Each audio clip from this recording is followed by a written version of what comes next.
আল্লাহর ওয়াস্তে সাহারি এবং ইফতারে মুসলমানের মতো খাবার খাবেন, জানোয়ারের মতো খাবার খাবেন। সাহারি এবং ইফতার এই দুটোতে কি খাবেন? মুসলমানের মুমিনের মতো খাবার খাবেন, জানোয়ারের মতো খাবার খাবেন। আল্লাহ পাক বোঝার তৌফিক দান করেন। মানে আমরা কিন্তু সাহারিতে কি করি জানেন? 7 পেট খাই। কয় পেট? নবীজি বলেছেন খাবে পেটের 1 ভাগ খাবার, 1 ভাগ পানি, 1 ভাগ, আবার বলি 1 ভাগ খাবার, 1 ভাগ পানি, 1 ভাগ।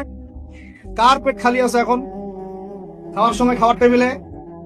আমাদের ওস্তাদরা বলেন যে মুসলিম উম্মাহ, আমাদের ওস্তাদরা বলেন যে মুসলিম উম্মাহ খাবার টেবিলে হেরে গেছে, সে কখনো জিহাদের মাঠে জিততে পারবে না।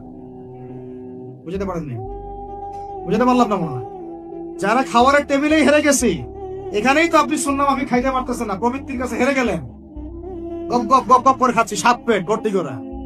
এখানে তো খাবারের সামনে হেরে গেলাম, প্রবৃত্তির সামনে। সে আবার কাফেরদের সাথে জিতবে কেমনে?